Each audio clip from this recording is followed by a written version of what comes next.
Primeiro que as parábolas eram histórias essas que Jesus usava como um exemplo. Jesus usava as parábolas como uma história a fim de que, de forma pedagógica, pudesse ensinar aqueles que ouviam. Era uma técnica de Jesus para exemplificar a necessidade, o momento. E dentre as parábolas que Jesus haveria falado, ele traz, além dessas 3 parábolas, outras parábolas, como a parábola da grande ceia, a parábola dos primeiros talentos e dos primeiros convidados. Jesus também falou sobre as parábolas do grão de mostarda de fermento. Entre a parábola da grande ceia, Jesus escolhe um dado momento no meio do seu ministério evangelístico para falar de 3 parábolas semelhantes a si. Parábolas que têm parecidos começos, meio e fim. Parábolas que se assemelham, ensinamentos semelhantes entre si.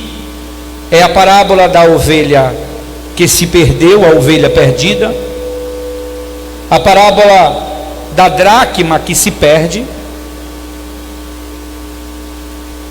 e também a parábola do filho pródigo. E ambos, elas se entrelaçam em uma comum, porque o homem tinha 100 ovelhas e perdeu uma, deixou as 99 e foi buscar, e achou a ovelha que haveria se perdido.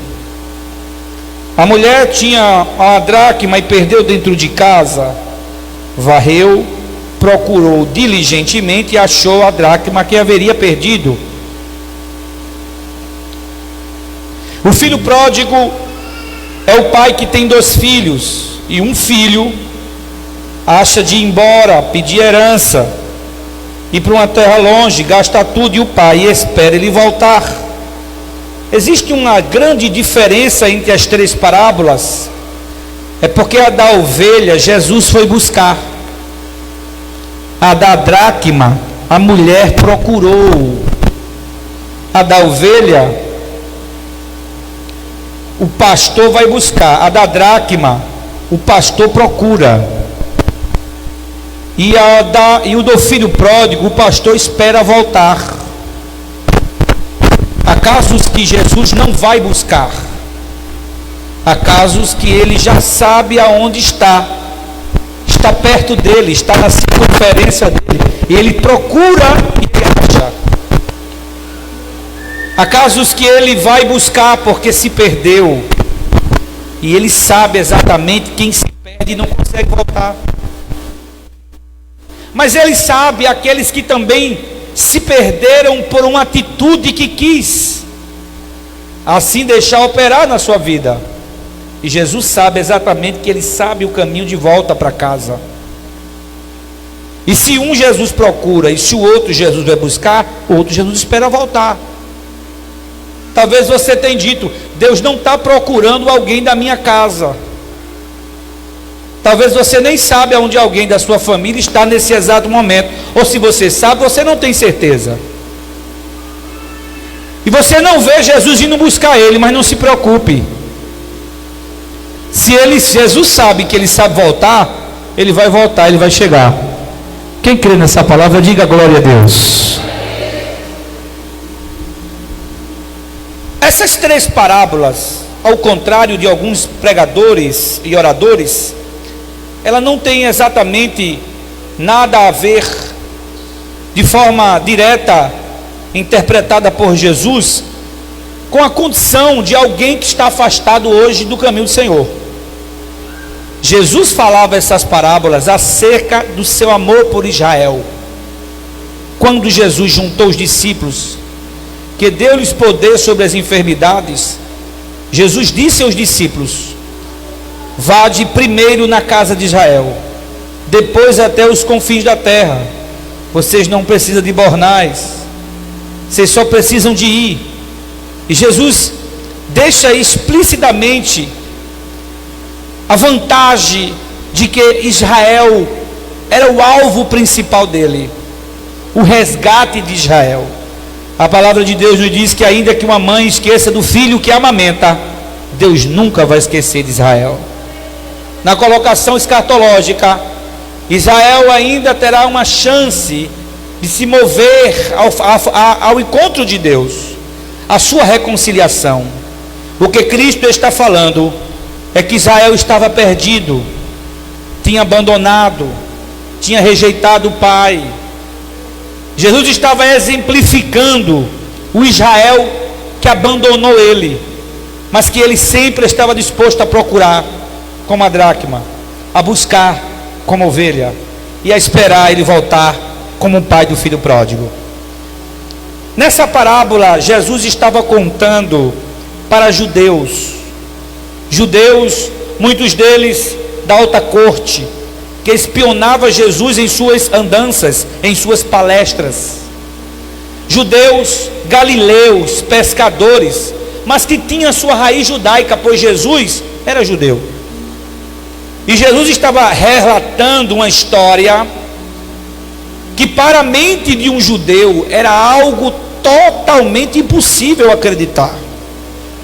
Era como se eu fosse um judeu, escutasse Jesus falar a parábola, eu estaria dizendo: mas isso não é possível, Jesus. Esse jovem aí, ele realmente é como se ele estivesse dando uma tapa na cara do pai. Para um judeu conservador, e eu quero que você entenda isso, o oriental, ele é diferente do ocidental. Hoje os filhos dizem: ai coroa, vou lá. Às vezes os filhos falam com os pais, até por um entendimento de que o pai, ele olha para o filho, e o filho olha para ele como se fossem irmãos, e aí morou, e aí coroa. Mas isso para um oriental, isso é algo erradíssimo. Sabe, para um oriental, isso é uma grandiosa falta de respeito ao oriental.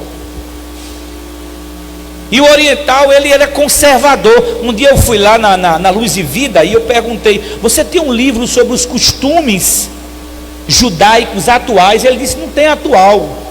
Costume judaico é um só. O judeu, ele é hoje o que foi ontem o que ele era antigamente. Então o judeu é conservador. Então, como um conservador, Jesus falando essa história, eu acredito que todos que ouviam ficavam se machucando com aquilo. Era como que Jesus estava contando a história do filho pródigo, e quem estava ouvindo estava dizendo: isso não pode, era para ser morto. Acredito que alguém escutou dizer: ele tinha que ser apedrejado, se não é filho não, ser amaldiçoado. Porque Jesus começa a falar algumas coisas, algumas atitudes desse filho, que vai de encontro a toda a tradição e todo o respeito de um oriental.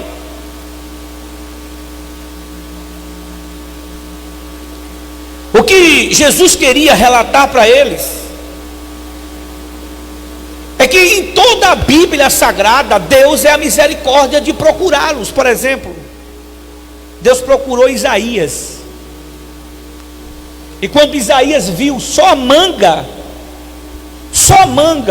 a estola de Deus, que cobriu todo o templo, toda a casa, todo aquele ambiente que ele estava, ele disse: sai de mim, que sou um homem de impuros lábios, e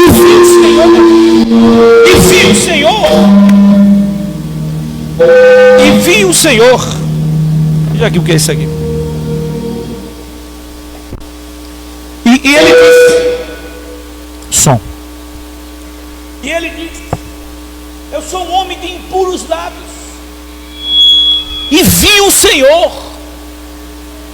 E aí Deus foi lá e disse: não diga que você tem os lábios impuros, porque eu vou purificar você. E com um alicate, olha para mim por favor, Deus pega uma brasa do altar e purifica Isaías.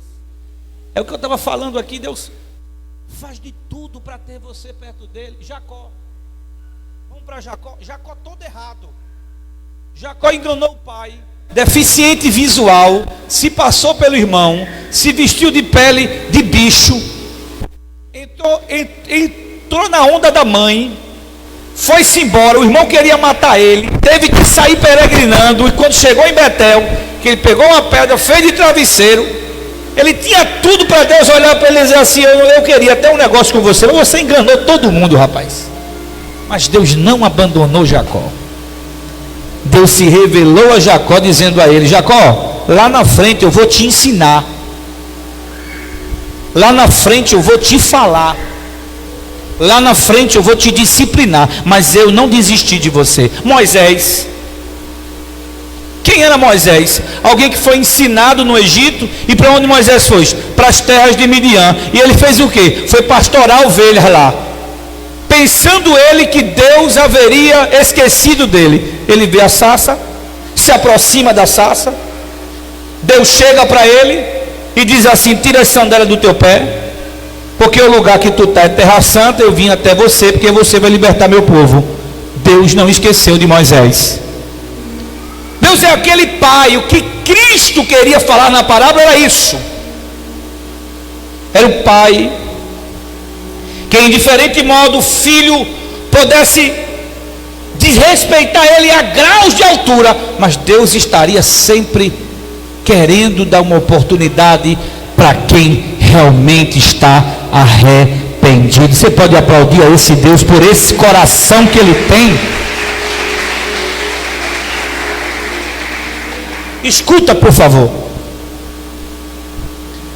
Jesus fala do filho, e ele fala sobre algumas coisas que o filho do pródigo, o filho pródigo, ele conseguiu fazer para machucar a tradição de um judeu. Primeiro, ele era o filho mais moço.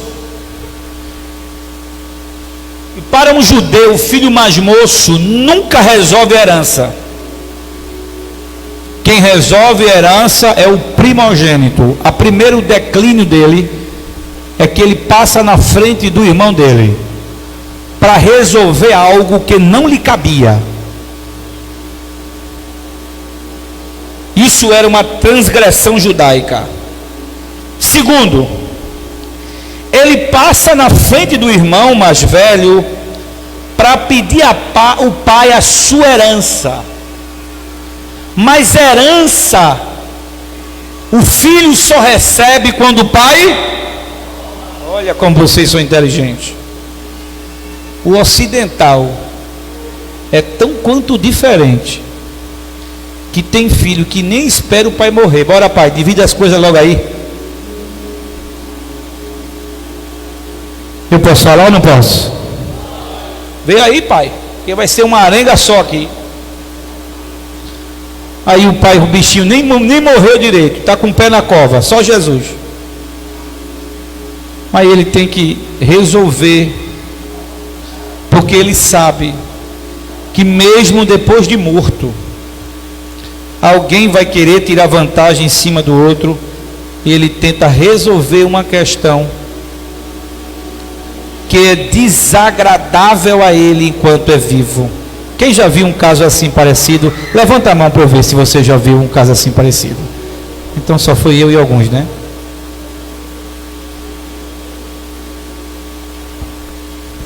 Sei que você fez isso e aí ficou todo tocado agora, mas vamos deixar isso para depois. Terceira agressão que esse filho faz. Poucos dias depois, o filho mais novo ajunta tudo que tem e vai para uma terra longínqua. E o que é ir para uma terra longínqua? Ir para uma terra que não é a terra dele. Se não é a terra dele, ele não vai viver os costumes que o pai dele ensinou. Se não é a terra dele, ele não vai comer as comidas que o pai ensinou que era certo ele comer. Se não era a terra dele, ele ia se relacionar com as mulheres que o seu pai nunca aconselhou ele se relacionar. Veja como os degraus da descida do declínio, ele vem um após o outro. Primeiro ele passa na frente do irmão. Segundo ele pede a herança considerando seu pai já morto.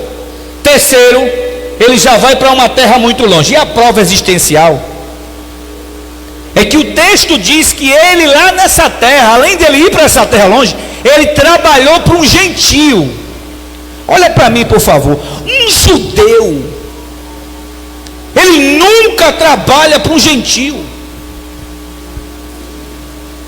É como se esse garoto estava dizendo assim: eu sou a vergonha do judaísmo, porque eu estou trabalhando por um gentio. Interessante que ele desejou não comer a comida dos gentios, ele desejou comer as comidas que os porcos dos gentios, que ele tomava conta, comia. Mas nem isso um gentio lhe dava. Quarta transgressão desse jovem: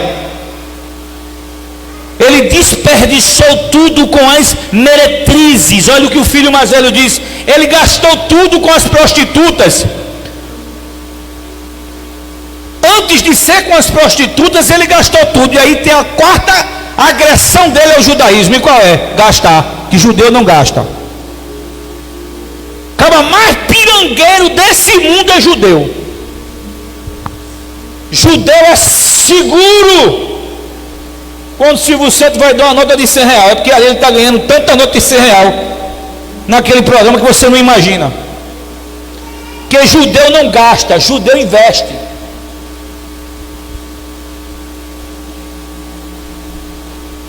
Quando ele gasta tudo que ele tem, ele está desrespeitando uma das leis judaicas. Judeu não desperdiça, e ele faz tudo o contrário. Imagina como ficou o coração dos judeus que escutava Jesus falar essa parábola.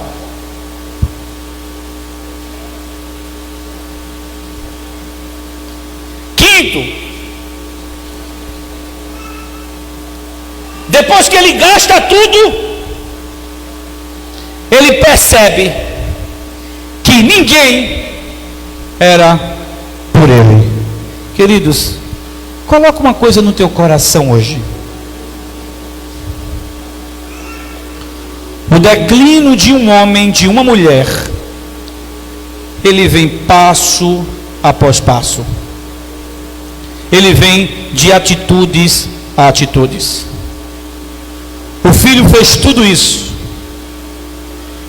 e quando ele não tinha mais nada, ele lembrou de duas coisas.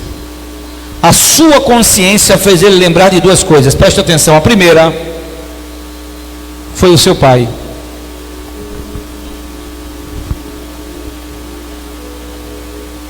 Porque por mais que você resista, por mais que você crie uma história que você está certo, mas você se lembra do seu pai. E segundo, ele lembrou dos jornaleiros do pai. Eu pensava que jornaleiros eram trabalhadores. Jornaleiros é menos do que escravo. Escravo comia da casa, vivia da casa. O jornaleiro era aquele pessoal que era contratado para a colheita. Esse pessoal que corta a cana é o jornaleiro. Ele é contratado para aquela colheita. É o diarista, em que o patrão não tem a mínima responsabilidade trabalhista com ele. O jornaleiro é isso. Ele lembrou do jornaleiro. Ele não lembrou nem do escravo da casa. Ele parou e disse assim: o jornaleiro do meu pai, pela generosidade, mesmo meu pai não tendo nenhum tipo de laço trabalhista com ele, mas não lhe falta nada, e eu aqui pereço de fome. Deixa eu lhe dizer uma coisa. Não existe voz mais latente do que a consciência. Ela não vai te evitar no dia que ela apontar o dedo para você e dizer: você está errado. Tem alguém para dizer amém, Jesus, aqui? Ele pensa no pai. Essas são as duas figuras que ele para e pensa. E aí ele começa a fazer os passos mais importantes da vida dele. Primeiro, levantar-me-ei e irei, e vou dizer ao meu pai: Pai, eu pequei contra o céu e perante ti, já não sou digno de ser chamado teu filho, mas torna-me um dos teus jornaleiros. Ele está dizendo assim: o pai tem todo o direito de não me aceitar como filho, porque eu matei meu pai vivo. É forte essa palavra. Mas existe tanta gente que abandona a fé, abandona a igreja, abandona o trabalho que Deus colocou na sua mão, só porque ele não considera mais o seu pai vivo. E ele começa a fazer um ensaio: eu vou levantar, eu vou lá no meu pai, eu vou conversar com ele, para pelo menos ele me tornar um dos seus trabalhadores. E o que é lindo dessa história é porque existe um passo após o outro. Primeiro, levantar-me-ei e irei. Tem gente que até se levanta, mas não vai. E quando ele disse eu irei ter com meu pai, ele quer dizer assim: quando eu for lá, eu não vou conversar com ninguém, eu vou conversar com meu pai. Porque você não tem que conversar com quem você não agrediu.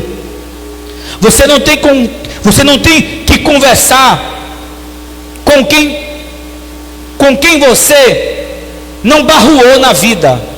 Se o erro foi ali, você tem que voltar ali. Você tem que ir lá. Você tem que buscar lá. Onde é que está o meu problema? Meu problema está lá. O meu assunto é com meu pai. Mas eu sei que um judeu não vai me aceitar. Eu transgredi demais, gastei dinheiro, com meretriz, fui para a terra longe, comi o que não devia, vivei, considerei meu pai, passei por cima do meu irmão. Eu tenho tudo para me expulsar de lá. Mas eu não vou conversar com ninguém. Eu vou conversar com quem tem o que resolver o meu problema. E o meu problema só é resolvido com meu pai. Meu pai pode me perdoar. Quem crê nisso? Dê glória a Jesus aqui. Essa é a confiança dele. E ele se levanta e vai. Eu estou encerrando agora, para você entender que o que eu vou falar ainda não é isso. E quando ele vai conversar com o pai já estava esperando ele. E olha como é lindo. A Bíblia diz que quando ele chega perto do pai, o pai corre e abraça ele. Primeira aplicação, preste atenção. Quando você fica pensativo em voltar para o pai só está esperando, vou ver você para abraçar você. Só isso que ele quer. Olha para o teu irmão e diga: o pai só quer ver uma atitude sua. É só uma atitude sua. E quando ele levanta e vai falar com o pai olha para ele, entenda, ele fez uma retórica completa: pai, pequei contra o céu perante ti, já não sou digno de ser chamado teu filho. Mas antes que ele termine a frase, o pai não deixa ele terminar. Olha o que o pai diz: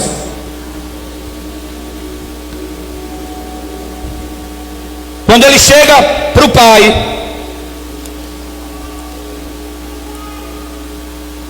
e vai falar para o pai olha para ele e diz: mas o pai disse a seus servos: pare. Traga depressa a melhor roupa, porque pai não quer deixar filho feio. Diga glória a Jesus por isso. O pai também está preocupado com a tua aparência.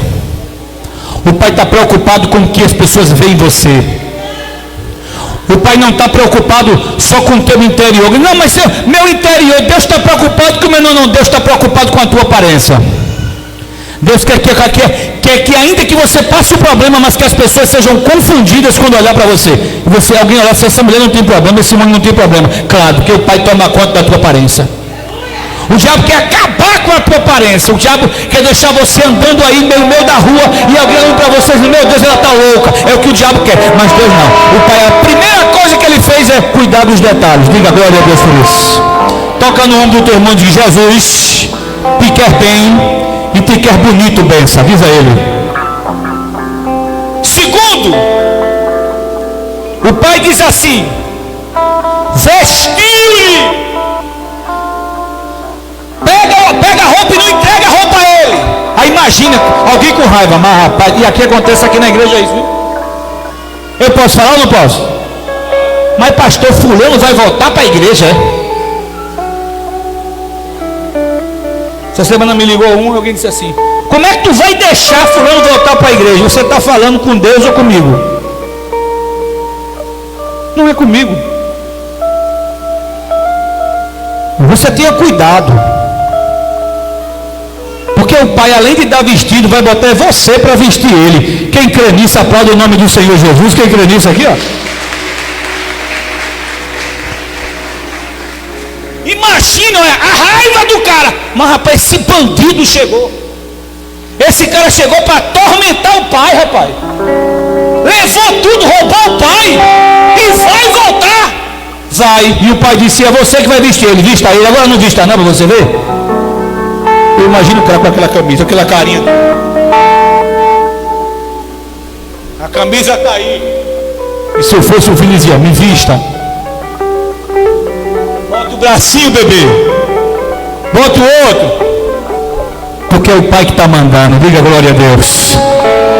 Ô pai, mas o que mais que ele deu? Aí ele mandou o filho, mandou pegar roupa, mandou vestir o filho e botou-lhe um anel no dedo. Olha para mim, por favor. Olha para mim, que eu estou encerrando agora. O que quer dizer o anel? Quando o filho pediu herança ao pai, todo filho do rei tem um anel no dedo. O anel significava a herança, o direito à herança. Quando o filho pediu ao pai a herança, ele chegou na mesa do pai, no escritório do pai, disse, pai, está aqui o direito de filho, me dê a minha herança. O pai repartiu entre os dois, não deu só para um, viu? Deu para os dois. E o pai guardou o anel dele, mas o pai sabia que o filho voltaria. E quando o filho chegou, o pai puxou o anel e disse, abra o dedo, meu filho. Eu guardei o anel, porque eu sabia que o bom filho ainda volta para casa do pai.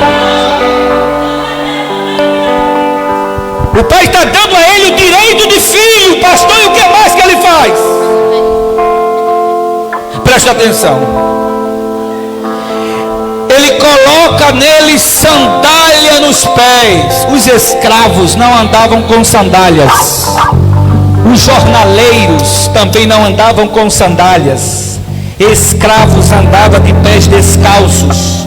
Quando o pai diz assim, traz sandálias e coloca nele, o pai está querendo dizer assim, ele vai ser filho e eu vou tratar ele com xodó, porque eu amo meu filho. Você pode aplaudir a Jesus? Você pode aplaudir a Jesus?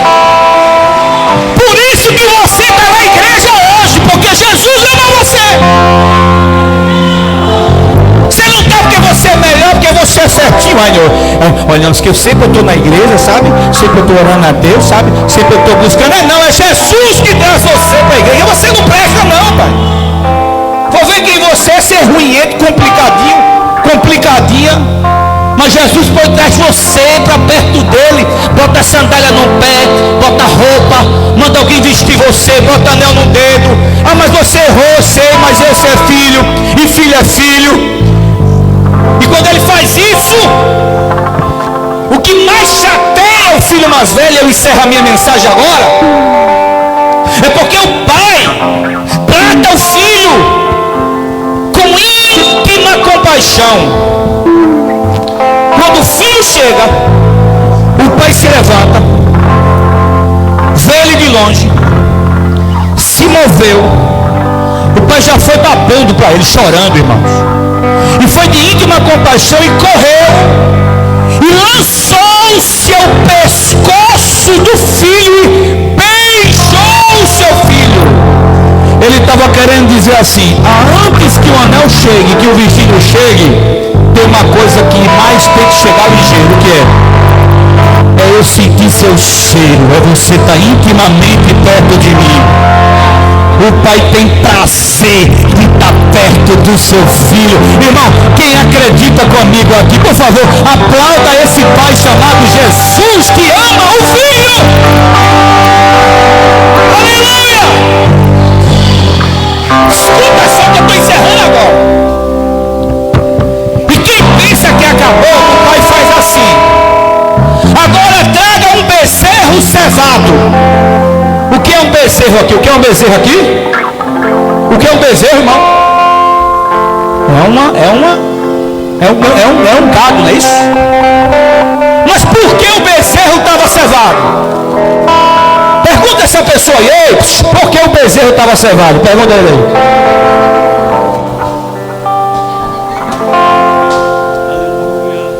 Olha para o seu irmão, o bezerro vai ficar cevado, diga a ele. É porque tem festa que está vindo aí, tem festa vindo aí. Você entendeu? Não foi? Pega na mão dessa pessoa, por favor. Balança assim: o bezerro está cevado, porque tem festa vindo aí.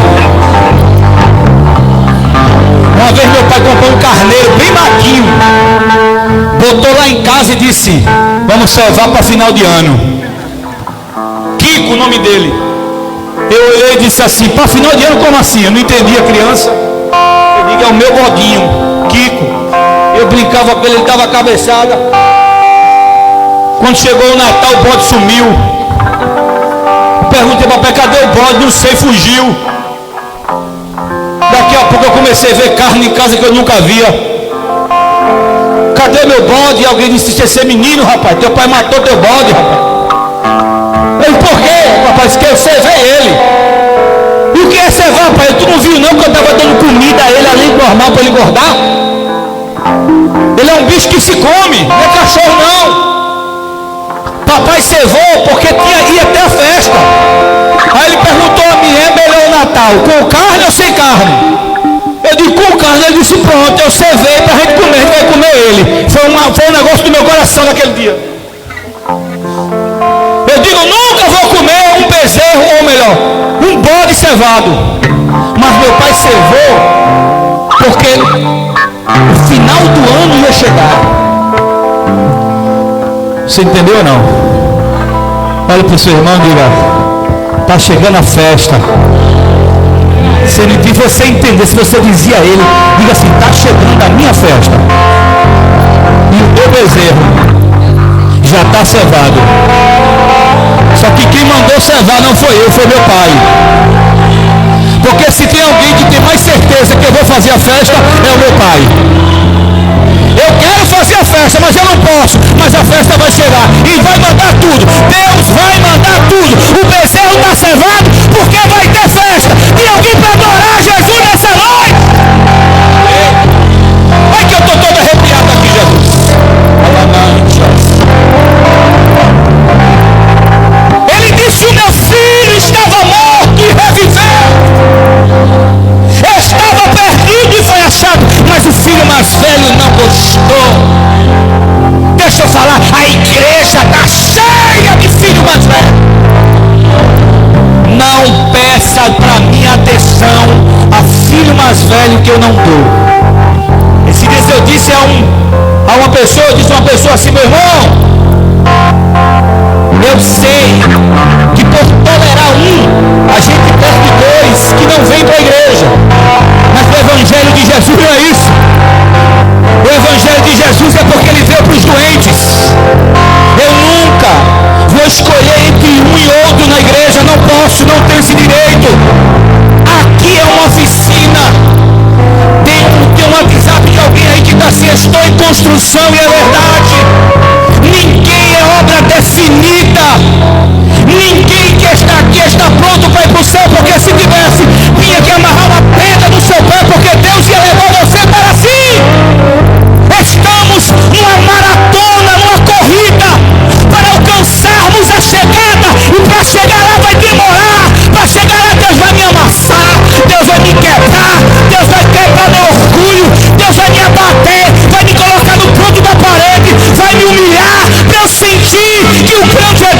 o poderoso é Deus e que Deus é o autor de tudo.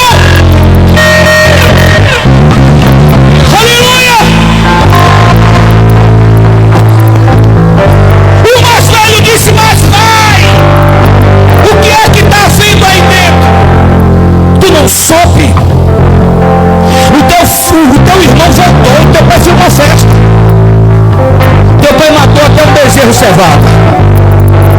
Aí ele olhou para o pai e disse uma coisa, que é o problema de muito filho mais velho dentro da igreja. Uma vez alguém mandou dizer que ia sair da igreja, ia sair a família.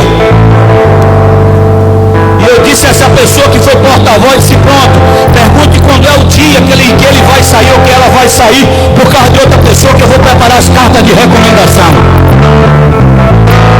Pessoas que às vezes são braços direitos, mas que eu tive que dizer, não tem problema, se você quiser ir, a porta da casa está aberta.